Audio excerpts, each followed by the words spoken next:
నిలబెట్టిన నన్ను ప్రభా, మీ దాసురాలను ప్రభా వాడుకుంటున్నందుకు మీకు వేలాది వేల వందనాలు, స్తోత్రములు తండ్రి. వింటున్న ప్రతి ఒక్కరి హృదయాన్ని తాకేటట్టు చెప్పేటువంటి భాగ్యం దయచేయమని ప్రభా, ప్రియకుమారుడు నజరేయుడైన యేసు నామములో అడిగి వేడుకుంటున్నాం తండ్రి, ఆమేన్.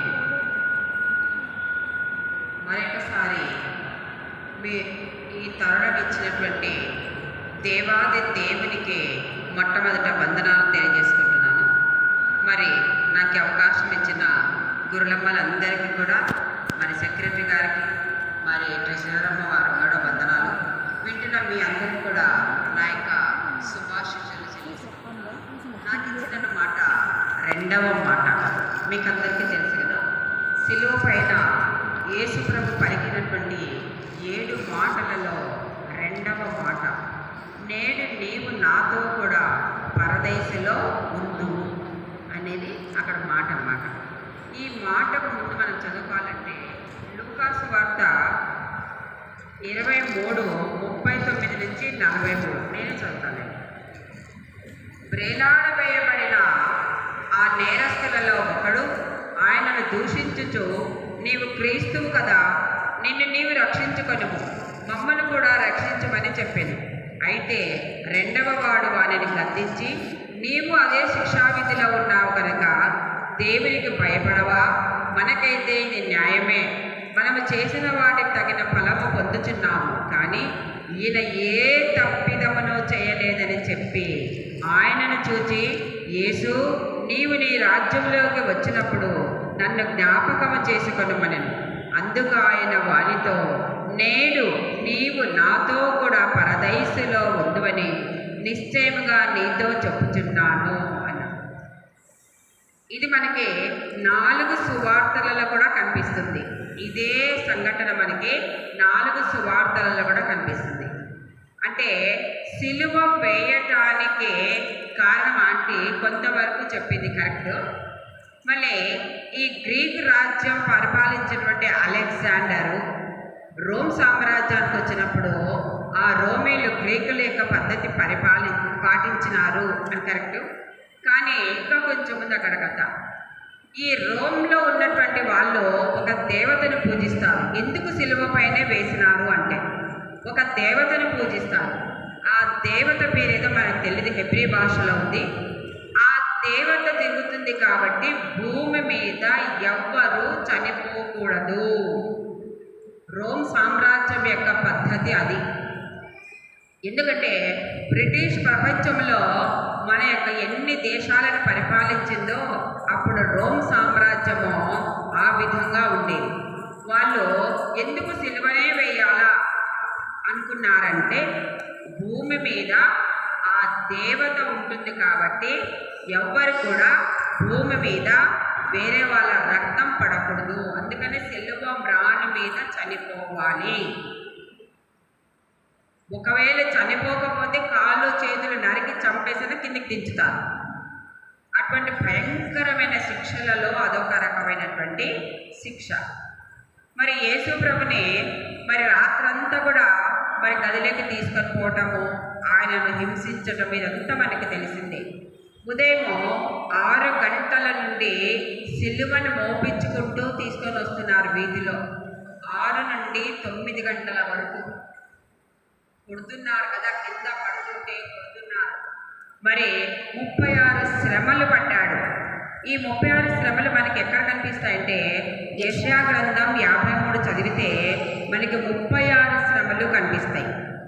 ఈ శ్రమలు పడుతూ కిందికి లేస్తూ అప్పటికే ఏంటి, ఆయన వస్త్రాలు చింపేసినారు, గుమ్మి వేసినారు, తలపైన ముళ్ళ కిరీటం పెట్టి చెక్కినారు కదా, ఎగతాళి చేయబడ్డాడు, అపహాస్యం చేయబడ్డాడు, రక్తం అంతా కారిపోతుంది. అలాగే ఈడ్చుకొని వస్తున్నాడు వీధులలో. 6 గంటల నుంచి ఉదయం 9 గంటల వరకు. 9 గంటలకి మధ్యలో కురేనీయుడైన సీమోను కొన్ని గంటలు మాత్రమే సిలువ మోస్తాడు. కురేనీయుడైన సీమోనుకు యేసుప్రభు ఎవరో తెలియదు. ఆ ఊరికి అల్లుడు. పోతూ పోతూ శిష్యులు ఎంతోమంది మోయాలని ముందుకు వచ్చినా కూడా ఎవరికి ఆ సిలువ భారం దక్కలేదు. కానీ గురేనీడైన సీమోనికి మాత్రమే దక్కింది. ఆయన కొన్ని గంటలు మోసాడు. అందుకనే పరలోకంలో శిష్యులతో పాటు సీమోనుకు కూడా స్థానం వచ్చిందట. కురేనుడైన సీమోనుకు ఎంత ధన్యత చూడండి. మరి ఇది 2000 సంవత్సరాల కిందట జరిగిన కథను మనం ఇప్పటికీ చెప్తున్నాము అంటే మనం మననం చేసుకుంటున్నాం ఒకసారి కదా, మననం చేసుకుంటున్నాం. అంతేకాని ఈరోజు చనిపోయినాడని కాదు, ఏ రోజో చనిపోయినాడు, అందరి కోసం చనిపోయినాడు, నీ కోసం, నా కోసం, రాబోయే తరాల వారి కోసం కూడా చనిపోయినాడు. మరి అతను 9 గంటలకు కల్వరిగిరి కొండపైకి ఎక్కాడు. ఎక్కి అక్కడ ఉదయం 9 నుంచి 3 గంటల వరకు ప్రేలాడాడు.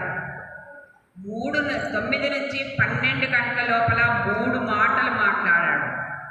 12 నుంచి 3 గంటల వరకు 4 మాటలు మాట్లాడాడు.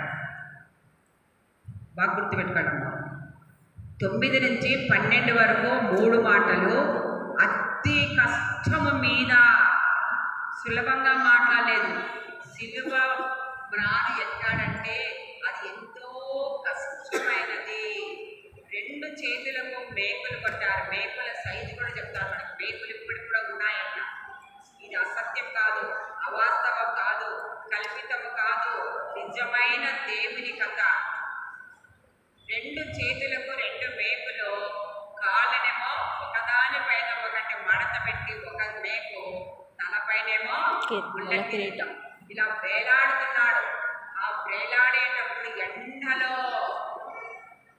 కదా, అంటే మనిషి ఎంత కష్టం మీద 7 మాటలే ఎందుకు పలికినాడని మనకి ప్రశ్న వస్తుంది. అతి కష్టం మీద, ఎందుకంటే గాలి లోపలికి పీల్చుకోవడానికి లేదు, లోపలి గాలి బయటికి వదలటానికే లేదు. అంత కష్టంలో మాట్లాడుతున్నాడు. అందుకని 7 మాటలు మాట్లాడాడు. ఎంతసేపు మాట్లాడచ్చు కదా అనుకుంటే అది ఎంత కష్టమో ఆ యేసు ప్రభు మాత్రమే తెలుసాడు. ఎందుకంటే మరణాన్ని మరణముతోనే జయించాలి, లేకపోతే మనమందరం పాదాలను పోయేటం కదా. మనమందరం మరణాలను జయించడానికి ఆయన మరణాన్ని రుచి చూసి అనుభవించి ఆ మరణాన్ని జయించి లేచినాడనమాట. అంటే ముళ్ళుతోనే తీయాలి కదా, వజ్రాన్ని వజ్రంతోనే పోయాలి అంటాం. అలాగే ఇక్కడ కూడా మరణాన్ని మరణముతోనే జయించాలి. ఎందుకు? ఈ పాపం అనేది ఎలా వచ్చింది? హవ్వ ద్వారా వచ్చింది. ఆదికాండము 3వ అధ్యాయం 15వ వచనంలో చూస్తే దేవుడు ఆదాము హవ్వలను శిక్షించేటప్పుడు స్త్రీ సంతానానికి విరోధం వస్తుంది అని చెప్తాడు.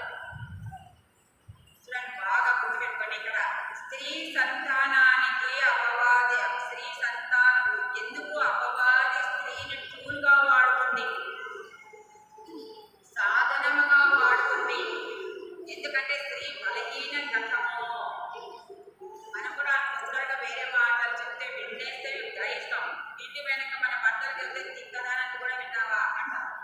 అంటే మనకు తెలిసిన మాట బలహీనమైన ఘటము అన్నాడు. అందుకనే బైబిల్లో అది హవ్వ కూడా అంతే.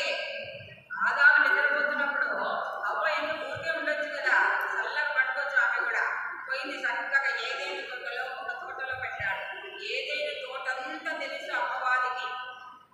ఆదాము హవ్వకు మాత్రం ఏదైనా తోటలో ఒక భాగం మాత్రమే తెలుసు. అపవాది అందుకని ఈజీగా కొట్టాడు హవ్వను. ఇది నిజమా? ఫస్ట్ క్వశ్చన్ మొదలైంది చూడండి. మనం కూడా అంతే కదా, అన్నిటికీ ప్రశ్నలు వేస్తాం. కొనుక్కోవాలంటే ఇది కరెక్టేనా, ఇది అంత ధర చేస్తుందా, నీళ్ళలో వేస్తే ఏం కాదా, పైకి పోతుందా, ఎన్ని అడుగుతామో ఆడవాళ్ళకు కదా. అట్లాగా ఇది నిజమా అని ప్రశ్నతో మొదలైంది. అలాగా అక్కడ స్త్రీ వల్ల మనకి పాపం వచ్చింది కాబట్టి ఆ స్త్రీ వల్లనే పాపం పోగొట్టాలని యేసు ప్రభు ఏమని చెప్పించినాడంటే, నీకు స్త్రీ సంతానానికే భేదము. ఆదికాండం 3వ అధ్యాయము 15వ వచనంలో ఉంది. నీకు స్త్రీ సంతానానికే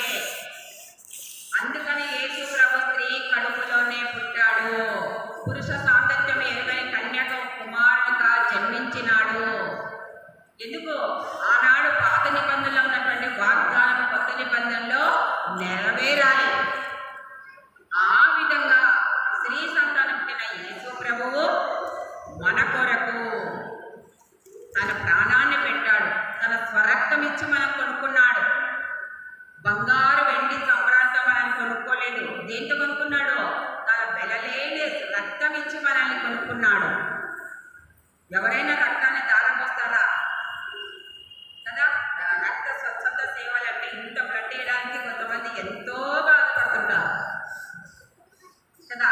కానీ ఈయన మనం మొత్తం టోటల్ 7 లీటర్ల రక్తాన్ని కాచేసినాడు. 7 లీటర్లు ఉంటారు కదా మనిషికి.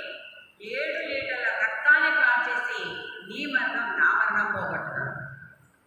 ఆ విధంగా వేలాడుతున్నటువంటి ఆ కష్ట సమయంలో కుడివైపున ఒక దొంగ, ఎడమ వైపున ఒక దొంగ. ఒకడేమో లోకపరంగా విడుదల అడుగుతున్నాడు. నిన్ను నువ్వు విడిపించుకో, తర్వాత మమ్మల్ని విడిపించు. నువ్వు రాజు అంటున్నారే, ముందు నిన్ను విడిపించుకో, మమ్మల్ని విడిపించు అంటే ఈ లోక రీతిగా విడుదల అడుగుతున్నాడు. కానీ పక్కనగా దొంగ ఏమంటున్నాడు?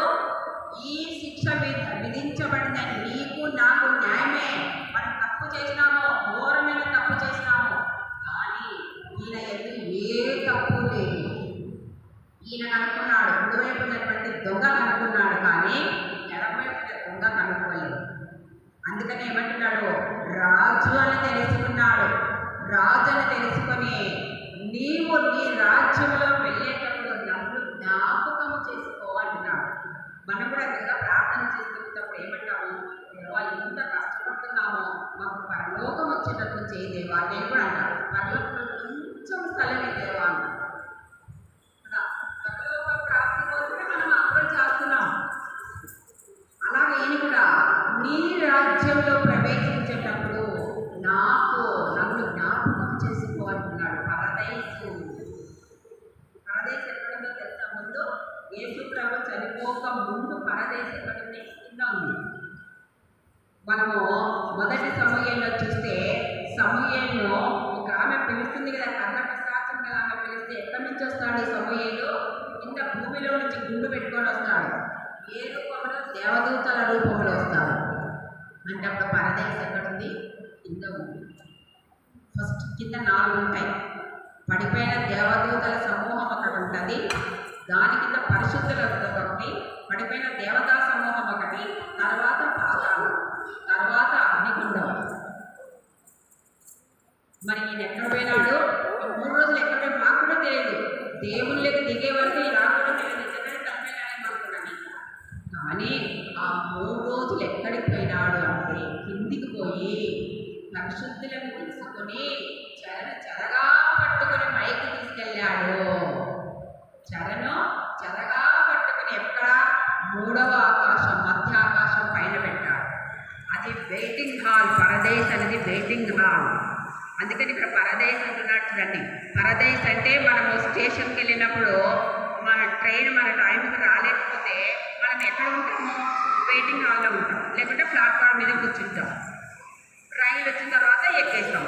అట్లాగా తీర్పు తీర్చక ముందు మనం ఎక్కడ ఉంటామంటే పరదేశ్. That is called waiting hall. పరదేశ్ నుంచి మనం పరలోకానికి పోతాం. దేవుని ఎరగక నశించిపోయినటువంటి వాళ్ళు కింద పోయి పాతాళము, ఆ తర్వాత అగ్నిగుండంలో పోతాం. బాగా గుర్తుపెట్టుకున్నాము. ఈ ఇద్దరు దొంగల్లో ఈ దొంగగా ఎందుకు ఇంత తెలివి వచ్చిందంటే, ఇది ఒక చిన్న కథ. అంటే హిబ్రీ భాషలో మనం ట్రాన్స్లేట్ చేసినప్పుడు కొన్ని కథలు లేవు తెలుగు బైబిల్లో. యేసుప్రభు పుట్టినప్పుడు జ్ఞానులు ఇతనికి బంగారము కదా, సాంబ్రాణి, వెండి తెచ్చిచ్చినా కదా, అవి వీళ్ళ దగ్గర పెట్టుకున్నారు. ఎవరు? మరియమ్మ, యేసేపు. వీళ్ళ దగ్గర పెట్టుకున్నప్పుడు ఈ జ్ఞానులు హేరోదు రాజును మోసం చేసి వాళ్ళు వచ్చిన దారి కాకుండా వేరే దారిలో వెళ్ళిపోతారు కదా. వేరే దారిలో వెళ్ళిపోయినప్పుడు అప్పుడు హేరోదు రాజుకు భయం వేసి 2 సంవత్సరాలలో పిల్లలందరినీ చంపేయండి అని చెప్తారు. అప్పుడు దేవదూత ఏమని చెప్తుంది? మరియమ్మని తీసుకొని నువ్వు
అంట కృప, తన కృపను చూపిస్తున్నాడు కొండపైన.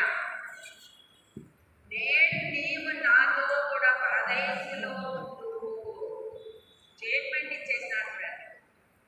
పరదేశంలో ఉంటావు, నువ్వేం భయపడద్దు. నువ్వు క్షమాపణ నీలో మారు మనసు ఉంది. మారు మనసు కంటే మించింది ఏమైనా ఉందా? మనం ఉపవాసం చేసేటప్పుడు ఎందుకు చేస్తాము? మన శరీరం నలిగిపోవడానికి, ఆత్మ నలిగిపోవడానికి. విరిగి నలిగిన హృదయమే దేవునికి ఇష్టమైన బలి అన్నాడు దేవుడు. విరిగి నలిగాలి మనము. అట్లాంటి వాళ్ళకే మనకు బాగా దేవుడు అంటే ఏంటో మనకి బాగా తెలుసు. ఒకప్పుడు మనందరికీ దేవుడు అంటే తెలుసా? తెలుసు, కానీ చర్చిపోతుంటే వస్తుంటే అన్ని కార్యక్రమాలు తెలుసుకుంటుంటే ఆడుకుంటాం, సినిమా మొత్తం అన్ని చేస్తాం. కానీ ఇప్పుడు సినిమా పేరు చెప్తే భయపడతాం. కళలో సినిమా పోయినట్టు వచ్చినా కూడా వణుకొచ్చేస్తుంది, అమ్మ సినిమా పోయినా అమ్మ అని. అప్పుడైతే సినిమా కోసం పోవడం, టికెట్ల కోసం ఎప్పలాటం కదా, ఇచ్చించుకోవడాలు అన్నీ ఉన్నాయి. ఇంకా తల్లిదండ్రులు కొట్టా కూడా పర్లేదు. మారు మనసు లేదు. ఇక్కడ మారు మనసు పొందాడు పెద్దవంతుగా కదా. అందుకనే మనకి మారు మనసు అవసరం. యెషయా గ్రంథము 66:2 చూడండి. యెషయా 66:2. ఎవరైనా చెప్తారు?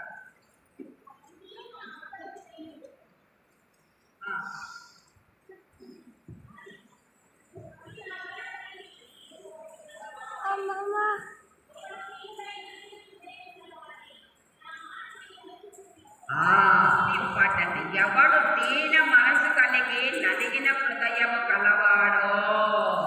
ఇది బాగా మన జీవితంలో రాసుకోవాలి. పేరుకు మాత్రమే మనం క్రిస్టియన్సా? మన ఆత్మ నలిగిపోతున్నదా లేదా మనము గుర్తు పెట్టుకోవాలి. ఎందుకు? విరిగి నలిగిన హృదయమే దేవునికి ఇష్టమైన బలి. విరిగి నలిగిన హృదయమే దేవునికి ఇష్టమైనటువంటి బలి. బాగా గుర్తుపెట్టుకున్నాం. అందుకోసమే చెప్తున్నాను. ఈ దొంగల పేర్లు మనకి గ్రీకు భాషలో కుడివైపున ఉన్న వాడి పేరు డిస్మస్ అంట. డిస్మస్ అంటే అర్థం ఏంటంటే మరణము, అస్తమయము అని అర్థం. ఎడమవైపు ఉన్న తన పేరు గెస్టాస్, GESTAS, గెస్టాస్ అంటే మొరపెట్టేవాడు. మన తెలుగు బైబిల్లో రాయలేదు, కొన్ని గ్రీకు భాష, హెబ్రీ భాష నుంచి తీసుకున్నాం. మరి పరదేశం ఎందుకు కోరుకున్నాడంటే ఆత్మీయ ఎదుగుదల కోసం కోరుకున్నాడు. అతడేమో లోకముల విడుదల కోరుకున్నాడు, ఇతడేమో ఆత్మీయ విడుదల కోరుకున్నాడు. మరి దొరికిందా లేదా? ఇతనికి దొరికిందా, అతనికి దొరికిందా కదా? కుడివైపు ఉన్న దొంగ వైపే దొరికింది అని చెప్పాలి. ఇక కంక్లూజన్కి వస్తాను. నేడు నీవు నాతో కూడా అన్నాడు. నేడంటే ఎప్పుడు? దినములు చెడ్డవి గనక సమయమును వృధాగా పోనీయక. కాలంలో సమయములు ఎవరి ఆధీనంలో ఉన్నాయి? యేసు ప్రభు ఆధీనంలో ఉన్నాయి. కాబట్టి దినములు చెడ్డవి కనుక సద్వినియోగం చేసుకొచ్చు, అజ్ఞానుల వలె కాక జ్ఞానుల వలె మెలుగుతూ. ఈ రోజు నుంచే ఇదే అనుకూల సమయము. ఈరోజే మనకు దొంగ వల్ల ఏం తెలుస్తున్నది? పశ్చాత్తాపం, రిపెంటెన్స్, మారు మనసు. అందరూ అంటారు కదా, బయట వాళ్ళందరూ బాప్తిస్మం తీసుకున్నారా? బాప్తిసం తీసుకుంటేనే మీకు రక్షణ వస్తుంది, బాప్తిసం తీసుకోకపోతే మీకు రక్షణే లేదు అంటారు. మరి ఇక్కడ దొంగ ఏ బాప్తిసం తీసుకున్నాడు? మన CSI వాళ్ళు బాప్తిస్మం అంటే లేదు, చిన్నకరికి బాప్తిస్మే మనం. నేను ఒకసారి డౌట్ వచ్చి ఆశీర్వాదం బాబుని అడిగాను. ఆయన అడిగితే, అమ్మా చిన్నప్పుడే మిమ్మల్ని దేవుని రాజ్యంలో చేర్చుకున్నాము, నీకు మళ్ళీ నీటి బాప్తిసం ఎందుకమ్మా? అప్పుడు నాకు హాయ్ అనిపించింది. బయటకు ఎక్కడికో నీళ్ళ బాప్తిసం తీసుకున్నావా ఇదే క్వశ్చన్ వేస్తాను. కానీ దొంగ ఏ బాప్తిసం తీసుకున్నాడు? మారు మనసు అనే బాప్తిసం తీసుకున్నాడు. మనకి శిక్ష అనేది న్యాయమే. మన న్యాయం మాట్లాడుతున్నట్టు న్యాయమే, కానీ ఈయన ఎందుకు ఏ తప్పు లేదు. కాబట్టి మారు మనసు అనే బాప్తిసం మనకు కావాలి. నీళ్ళలో మునిగితే రాదని. దేంట్లో మునగల్లా? వాక్యం వాక్యమైన ఉదక స్నానములో మునగాల. ఎందుకు దినమది చెడ్డవి కనుక 4-5 సంవత్సరాలలో రాబోతుందంట, మనకి తెలియదు ఇంకా. ఇప్పుడు చూడండి అకాల వర్షాలు ఎట్లా వస్తున్నాయో, మయన్మార్లో భూకంపం ఎట్లా వస్తుందో. ఇంత ఎండ ఉంది, నిన్నంత వర్షం కదా, ఎప్పుడు ఏమొస్తుందో తెలియదు. అందుకనే మనకు సమయం ఉన్నప్పుడే మనం కూడా దొంగవలే మారు మనసు పొంది పరలోక ప్రాప్తి కోసం మనం ఎదురు చూస్తూ ఉండాలి. మనకు కావలసింది అదే. మరి ఇతరులకు కావలసిందేది? వాళ్ళకి చెప్పలేం. మనకు కావలసింది ఏంటి? పరలోకం కోసమే ఇంత కష్టపడుతున్నాము. లేకపోతే మనకి ఏం చర్చి కావాలా, బైబిల్ చదవాలా, ఇంత కష్టపడాలని ఏమొస్తుంది? దేవుడి దగ్గర ఉండాలా. దేవుడి దగ్గర ఉంటే మహిమ శరీరాలు వస్తాయంట, తీయ శరీరం పోతుందంట. దేవుడి దగ్గర ఉంటే ఎంతో హాయిగా ఉంటామంట. అది కనుక్కున్నాడు చూడండి దొంగ. కనుక్కొనే పరదైసులో స్నానం అడుగుతున్నాడు. మరి అడిగిన దొంగకు వెంటనే జవాబిచ్చాడు దేవుడు. ఇంకొకసారి మనకు కూడా అడిగిన వెంటనే జవాబులు వస్తాయి, ఒక్కొక్కసారి ఆలస్యంగా వస్తాయి. అప్పుడు ఆలస్యంలో నుంచి అమృతం పుడతాదంట కదా. కాబట్టి ఆలస్యమైనా కూడా మనం వాటిని గురించి చింతించకూడదు. ప్రతి విషయంలో దేవునికి విధేయత కలిగి కృతజ్ఞతాపూర్వకంగా జీవిస్తూనే ఉండాలి. అదే మనకి రెండవ మాట. కృప అనుకోవచ్చు, హార్మోన్స్ అనుకోవచ్చు, క్షమ, మరి డిపెండెన్స్ అనుకోవచ్చు. మనం కూడా దొంగవలే మారు. ఒక అతను చెప్పాడు, నాకు ఏముందో రెండవ రాకడ వచ్చేటప్పుడు నువ్వు ఎత్తబడవు నాయన, ఇట్లా ఉంటే చాలా కష్టమని పాస్టర్ గారు చెప్తున్నారంట. సరైన పాస్టర్ గారు పైకి అందరూ పోతుంటారు కదా, ఎవరిదైనా ఒక కాలు పట్టుకొని ఎక్కుతానో ఆ కాలు పట్టుకొని నేను కూడా పోతాను అన్నాడు. అట్లా వస్తుందా పరలోకం? అట్లా అనుకుంటే మనం అందరం కాలు పట్టుకొని పైకొచ్చు కదా. అట్లా రాదమ్మా, బాగా గుర్తుపెట్టుకోండి. వాక్యమనే ఉదక స్నానం చేద్దాం. మనకి మారు మనసు కలగాలి. దొంగ వలె మనం కూడా రిపెంట్ కావాలి. అప్పుడు మనకు దేవుడు మన మాట వింటాడు.